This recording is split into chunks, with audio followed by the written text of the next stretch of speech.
The golden dust of Ouagadougou streets swirled gently in the late afternoon breeze as 12-year-old Amina adjusted her worn school bag. Her uniform, though carefully maintained, bore the subtle signs of a family that valued education over material wealth. The familiar sound of motorcycle taxis and vendors calling out their wares created the symphony of her daily journey home. She hummed softly, her mind still replaying the history lesson about Burkina Faso's heroes that had filled her with pride. The weight of her father's teachings about dignity and strength seemed to walk beside her with every step. Her dark eyes sparkled with the innocence that comes from being loved unconditionally. The narrow street leading to her neighborhood was bustling with the usual evening activity of families preparing, dinner and children playing. Smoke from cooking fires mixed with the scent of grilled meat from street vendors, creating an aromatic tapestry of home. The red earth beneath her feet was the same soil her ancestors had walked for generations. She paused briefly to greet Mama Fatou, the elderly woman who sold cola nuts at the corner, receiving a warm smile in return. This was her world, predictable and safe, where everyone knew everyone, and respect flowed naturally between neighbors. The setting sun painted everything in warm amber tones, making even the modest, concrete houses look golden. As she turned onto the quieter residential street, Amina's thoughts drifted to her father's recent travels and the important work he was doing for their country. She had always been proud of him, though she didn't fully understand why strangers sometimes looked at her differently when she mentioned his name. The streets here were less crowded, lined with small homes behind metal gates, painted in fading blues and greens. A few children played soccer with a makeshift ball in an empty lot, their laughter echoing off the walls. The call to prayer from a distant mosque began to float through the air, marking the transition from day to evening. Everything felt normal, peaceful, exactly as it should be. She was only 3 blocks from home when she noticed the police checkpoint ahead, unusual for this quiet neighborhood. 2 officers in dark uniforms stood beside their vehicle, checking identification cards of passers-by with an authority that made the air feel suddenly heavier. Amina's steps slowed slightly, not from fear, but from a natural caution her mother had taught her around authorities. The casual conversations of other pedestrians died down as they approached the checkpoint, replaced by respectful but tense exchanges. She clutched her student identification card, wondering why her heart had begun to beat just a little faster. The innocent walk home was about to become something entirely different. Officer Cabor wiped the sweat from his brow as he scrutinized another identification card, his expression stern and unwelcoming. His partner, Officer Ouagadougou, leaned against their patrol car, with arms crossed, eyeing each passerby with obvious suspicion. The checkpoint had been routine until now, mostly checking for proper documentation and questioning anyone who seemed out of place. When Amina approached, her school uniform and young age should have made the interaction brief and respectful. Instead, Officer Cabor's eyes narrowed as he studied her face, something about her confident posture irritating him. The way she held herself with quiet dignity despite her youth seemed to challenge his authority. "Stop right there, girl," Officer Cabor commanded harshly, his voice cutting to the evening air like a blade. The other pedestrians quickly scattered, not wanting to witness whatever was about to unfold in this suddenly tense atmosphere. Amina stopped obediently, her heart racing, but her face remaining calm as her father had taught her. She reached into her bag for her student card, moving slowly to avoid any misunderstanding. The officer's aggressive tone was completely unnecessary, and she wondered what she had done wrong. Her hands trembled slightly as she extended the identification card toward him. Officer Ouagadougou pushed himself off the car and walked closer, creating an intimidating circle around the young girl. "What are you doing in this neighborhood?" he demanded, though it was clearly a residential area where anyone might walk. The question revealed their true motivation. They saw a young black girl and assumed she didn't belong. Amina's voice remained steady despite her growing confusion and fear about their hostile treatment. "I live here, sir. I'm walking home from school," she replied politely, gesturing toward the direction of her house. The officers exchanged a look that suggested they didn't believe her simple, truthful answer. The setting sun cast long shadows that seemed to emphasize the power imbalance in this confrontation between authorities and a child. Other residents had begun to notice the commotion, some stopping at a safe distance to observe what was happening. Officer Cababor snatched the student card from her hand with unnecessary force, examining it as if it might be forged. The air grew thick with tension as his partner stepped even closer, using his physical presence to intimidate. Amina felt the weight of their prejudice pressing down on her. But somewhere deep inside, her father's lessons about strength began to surface. This was the moment when her innocent walk home transformed into something that would test everything she had been taught about dignity and courage. The student identification card seemed to burn in Officer Cabaret's hand as he studied it with exaggerated scrutiny. "Amina Traoré," he read aloud, his voice dripping with skepticism as if the name itself was suspicious. The other officer moved closer, creating an even, more intimidating presence around the young girl, who stood her ground. Amina felt her chest tighten with a mixture of fear and indignation at their treatment of her. She had done nothing wrong, yet they were treating her like a criminal simply for walking home. The injustice of the moment began to awaken something fierce within her, a flame her father had always said burned in their family. "Line, you think you're special, don't you?" Officer Ouagadougou sneered, his words cutting through the evening air like shards of glass. The gathering crowd of onlookers remained silent, too afraid to intervene, but too curious to leave completely. Amina's hands clenched into small fists at her sides as she fought to maintain the composure her parents had taught her. The officer's behavior was becoming increasingly aggressive, and she realized they were looking for any excuse to escalate the situation. Her mind raced, searching for the right words that might de-escalate their hostility. Then, like a beacon of hope, cutting through the darkness, she remembered her father's strength and what his name represented. "Please, officers," she said, her voice gaining strength with each word. "You don't understand who you're dealing with." The confidence in her tone seemed to surprise them, causing both men to pause in their intimidation tactics. Momentarily, she straightened her shoulders, channeling every lesson her father had taught her about standing tall in the face of injustice. "My father is Ibrahim Traoré," she declared, her voice carrying across the quiet street with unmistakable pride.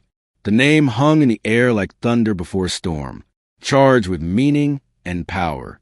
She watched as recognition flickered briefly in their eyes before being quickly replaced by disbelief and anger. The officers exchanged a look of shocked surprise that quickly transformed into mocking laughter that echoed off the surrounding buildings. "Ibrahim Traoré," Officer Cabaret repeated, his voice rising with incredulous amusement at what he perceived as a desperate lie. The crowd murmured among themselves, some recognizing the name, and others simply sensing the shift in the confrontation's dynamics. Amina felt her cheeks burn with shame and anger as their laughter continued, but she held her ground firmly.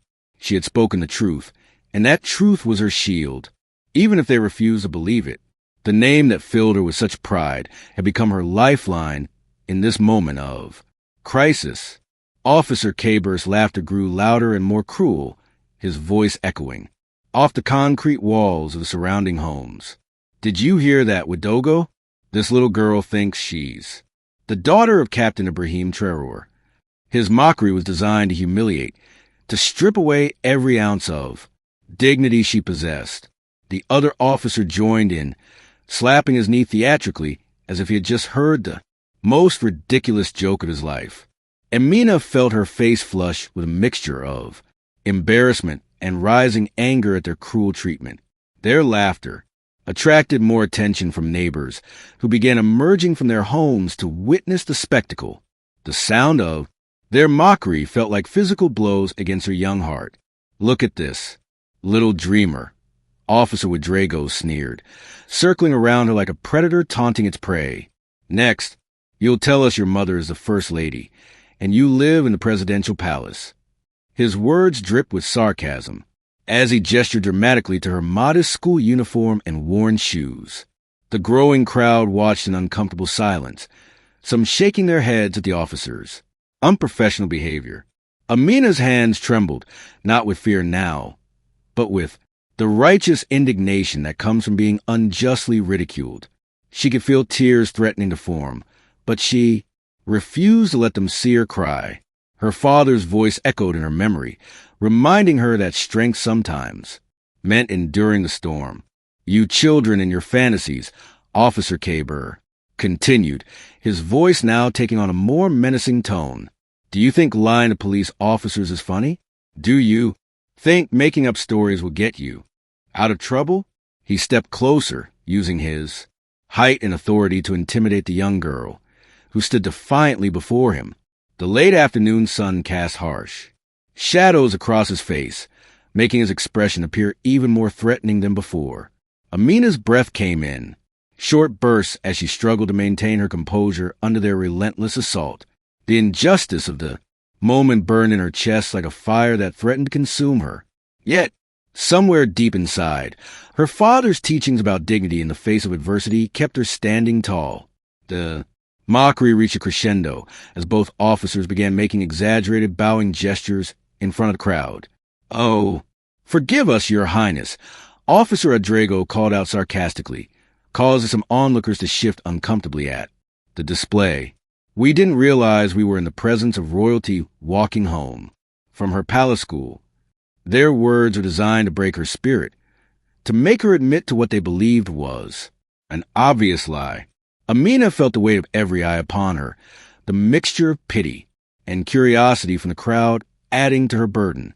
But instead of crumbling under their assault, something powerful began to crystallize within her. The truth was still the truth, whether they believed it or not, and soon they would learn the cost of their arrogance. Amina's voice cut through their laughter with a clarity that surprised even herself, steady despite the tears threatening her eyes. You can call him, she said, pulling her small mobile phone from her school bag with trembling but determined hands. The officers' laughter faltered slightly at her persistence, though they continued to exchange amused glances at what they saw as continued fantasy. She scrolled through her contacts until she found the entry simply marked Papa, her finger hovering over the call button. The crowd had grown larger now, drawn by the commotion and the mention of the famous leader's name. Her heart pounded so loudly she was sure everyone could hear it, but her resolve had never been stronger. This was her moment to prove that truth always prevails over prejudice and mockery. Oh, she is Captain Traoré. Speed dial. Officer Cababor announced the crowd, his voice dripping with theatrical sarcasm.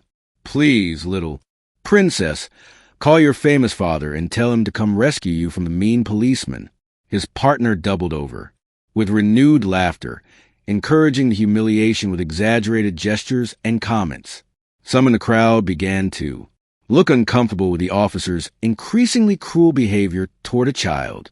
Amina's finger pressed the call button before she could lose her nerve, the phone trembling in her small hands. The ringing sound seemed to echo in the sudden silence that fell over the immediate area.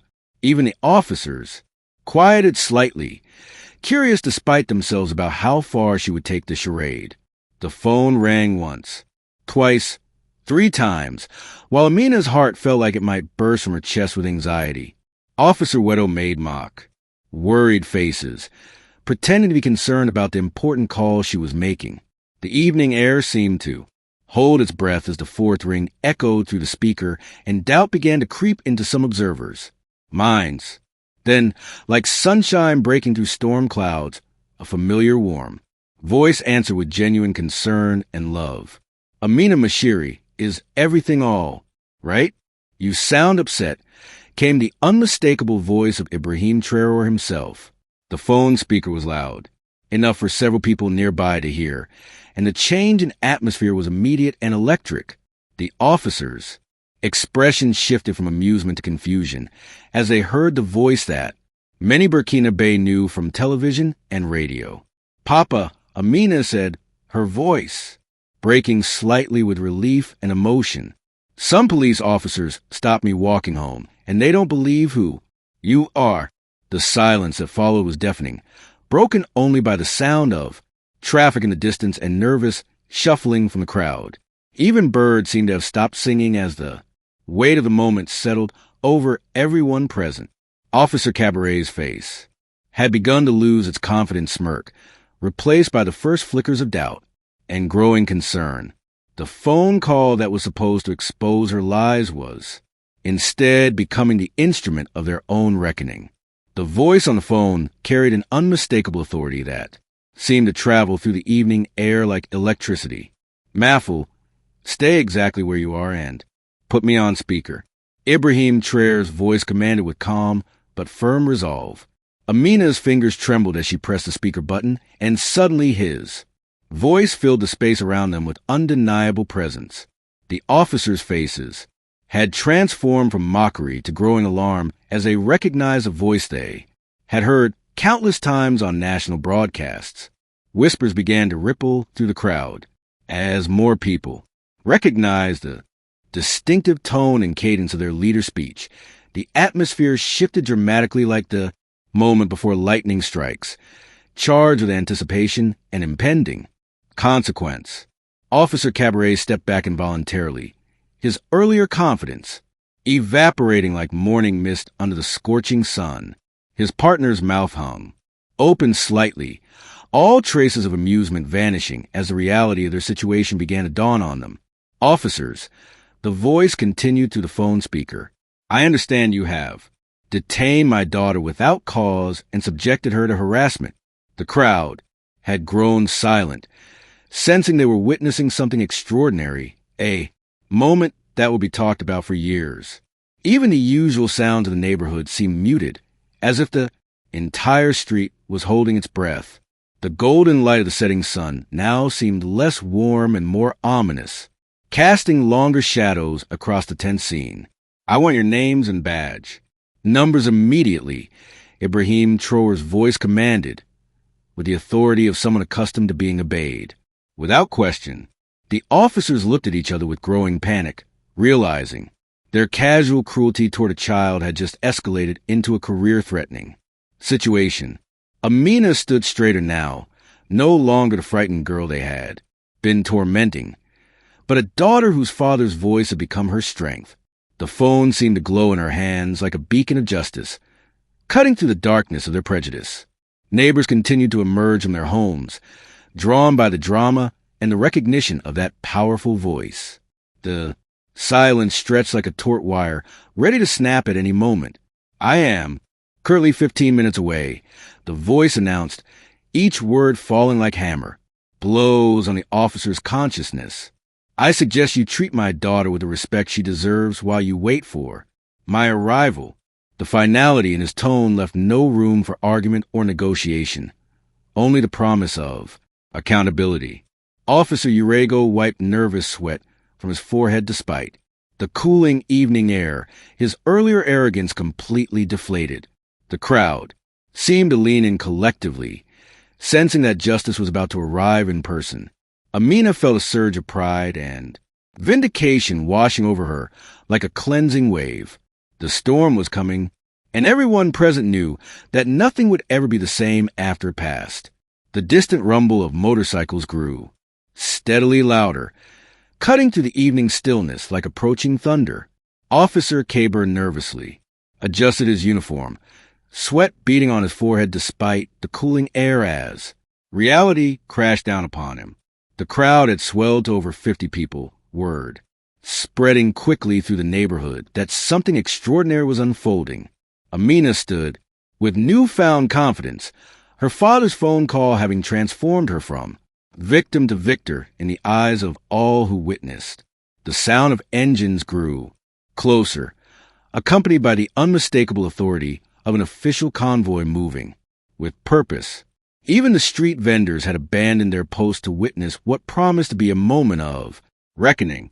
Black SUVs appear at the end of the street, their presence commanding immediate attention and respect from everyone present. The vehicles moved with military precision, stopping and information around the checkpoint, as if choreographed for maximum impact. Doors opened. Simultaneously, and security personnel emerged first, their professional demeanor creating an instant perimeter of authority. The crowd instinctively stepped back, sensing they were about to witness something that would become neighborhood legend. Officer Wed goes. Hands shook slightly as he realized there was no escape from the consequences of their actions. The air itself seemed to vibrate with anticipation as all eyes focused on the central vehicle. Then he stepped out, and the entire street seemed to collectively hold its breath in recognition and awe. Ibrahim Traoré emerged from the SUV with the natural command presence that had made him a beloved leader across Burkina Faso. His military bearing was unmistakable, but it was a controlled fury in his eyes that made even distant observers take notice. He wore simple civilian clothes, yet carried himself with the authority of someone who never needed uniforms to command respect. The officers, who had been so bold in tormenting a child, now seemed to shrink before this figure of genuine power. His gaze swept the scene, taking in every detail before settling on his daughter with visible relief and pride. "Papa," Amina called out, running toward him with tears of joy and vindication streaming down her face.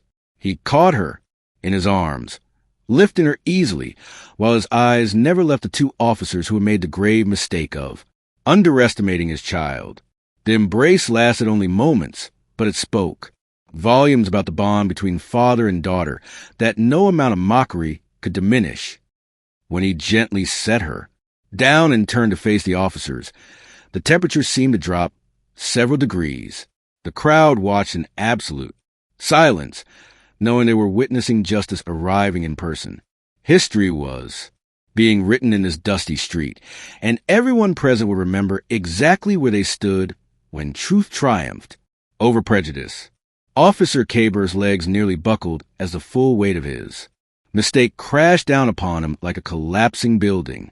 The man standing before him was not just any citizen, but the leader who had captured the hearts of millions across Africa. His earlier laughter now seemed like the echoes of his own professional death, each mocked word replaying in his mind with horrifying clarity. The crowd's whispers grew louder as more people recognized the distinctive features they had seen countless times on television and in newspapers. Sweat poured down his face despite the cooling evening air, and his hands trembled as he struggled to find words that might salvage the unsalvageable.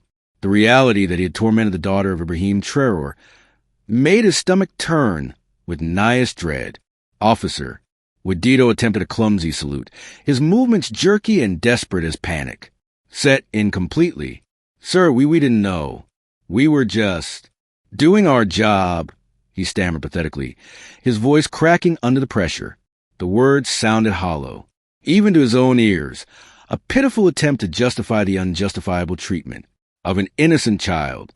Ibrahim Traoré's expression remained stern and unforgiving, his silence more intimidating than any shouting could have been. The crowd watched with a mixture of fascination and satisfaction, seeing justice about to be served to those who had abused their power. Every second of silence felt like an eternity as the officers waited for their fate to be decided. "Your job." Ibrahim Traoré's voice cut through the evening air with surgical precision, each word carefully measured and devastating. "Your job is to protect citizens, especially children, not to terrorize them with your prejudice and cruelty." His calm delivery made the words even more powerful than if he had shouted them in anger. The officers flinched as if physically struck, knowing that their careers and reputations hung by the thinnest of threads. Amina stood beside her father, no longer the frightened girl they had tormented, but a symbol of dignity triumphant. The transformation was complete. The hunters had become the hunted, and justice wore the face of a loving father. The crowd began to murmur among themselves, some pulling out phones to record this historic moment of accountability. Recognition dawned on more faces As word spread to the gathering that this was indeed Captain Ibrahim Traoré himself, the officers' earlier confidence had evaporated completely, replaced by the crushing realization that they had chosen the wrong child to victimize. Their badges, once symbols of authority, now felt like weights dragging them toward professional ruin. The evening sun cast long shadows that seemed to emphasize their fall from power to powerlessness. In this moment of recognition and realization, the scales of justice had finally found their balance. Ibrahim Traoré's voice carried the weight of measured authority as he addressed not just the officers, but the entire crowd that had gathered. Let this be a lesson to everyone present about the danger of judging others by their appearance or circumstances. His words resonated through the evening air, transforming a moment of personal vindication into a teaching opportunity for all. The officers stood frozen, knowing that their actions had become a public example of everything wrong with abuse of power. Amina looked up at her father with admiration, seeing how he turned their cruelty into a lesson about human dignity. The crowd listened intently, understanding they were witnessing more than just a confrontation, but a masterclass in leadership. Even the children who had gathered sensed the gravity of the moment and remained unusually quiet. My daughter walks these streets every day, just like your children, deserving the same respect and protection you would want for your own families. His gaze swept across the gathered faces, making each person feel personally addressed and accountable for creating a better community. The officer's shoulders sagged under the weight of his words, realizing how their prejudice had blinded them to basic human decency. Several women in the crowd nodded approvingly, thinking of their own daughters and the treatment they deserved from authorities. Ibrahim's voice remained calm but firm, never raising in anger, but carrying an undeniable moral authority. The lesson was being carved into the hearts of everyone present, a moment that would shape how they viewed justice and respect. When you wear that uniform, you represent the hopes and dreams of every citizen who believes in fairness and justice. Officer K. Bursi hung in shame as he realized how completely he had failed those sacred duties. The badge on his chest felt heavier than ever, no longer a symbol of pride, but a reminder of his disgraceful behavior. Ibrahim Traoré continued, "You had a choice today between compassion and cruelty, between protection and persecution, and you chose poorly." His words cut deeper than any punishment could, striking at the core of what it means to serve with honor. The crowd could feel the power of true leadership, seeing how strength could be demonstrated through wisdom rather than aggression. This child showed more courage and dignity in 10 minutes than you have shown in your entire careers. Amina felt tears of pride welling up as her father's words validated her strength in standing up to their intimidation. The officers could only stand in stunned silence, their earlier mockery now seeming like the actions of foolish children. Ibrahim placed a protective hand on his daughter's shoulder, his gesture speaking louder than any words about the bond between parent and child. The lesson was complete. Respect must be earned through actions, not demanded through badges. In this dusty street surrounded by ordinary citizens, extraordinary truths about dignity and justice had been revealed for all to witness.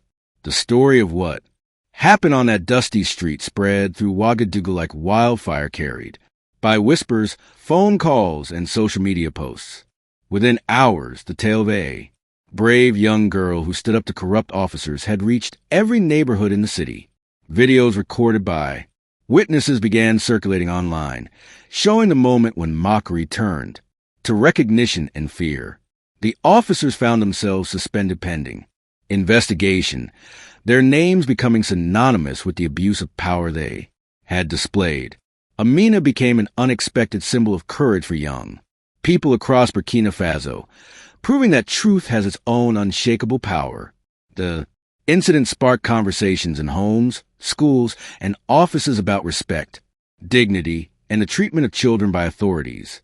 Local news stations picked up the story with headlines praising the young girl's bravery and questioning police training and accountability.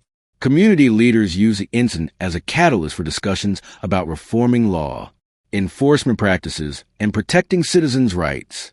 Schools began incorporating the story into lessons about standing up to injustice and the importance of treating everyone with dignity. Parents across the country told their children about Amina's courage, encouraging them to speak truth even when facing intimidation. The ripple effects reached the highest levels of government, prompting reviews of police conduct and citizen protection. Protocols, what had started as a simple walk home, had transformed into a nationwide conversation about justice and respect. Ibrahim Traoré used the incident to launch a broader initiative focused on community policing and officer accountability throughout Burkina Faso. The street where everything happened became known locally as Truth Street, with residents proudly recounting the story to visitors. Young girls especially found inspiration in Amina's example, organizing discussion groups about standing up for themselves and others. The two officers became cautionary tales in police training programs, their actions studied as examples of how not to serve the public. Community trust in law enforcement began to improve as reforms were implemented and officers received better training on respecting all citizens. The transformation from that single moment of injustice had created lasting, positive change across the nation. Months later, Amina continued her daily walks home with newfound confidence, knowing that her voice had power in her. Truth mattered. The neighborhood children looked up to her as a hero, someone who had faced down authority and emerged victorious through courage and honesty. Ibrahim Traoré often spoke publicly about the pride he felt in his daughter's strength, using her story to emphasize the importance of standing up for justice. The incident had strengthened the bond between father and daughter, proving that family love could overcome any challenge or adversity. Their story became part of Burkina Faso's modern folklore, reminder that even the smallest voice can create the biggest change. The ripple effect of that one moment of truth continued to spread, inspiring a new generation to believe in the power of dignity and courage. This powerful story reminds us that truth and courage can triumph over prejudice and abuse of power.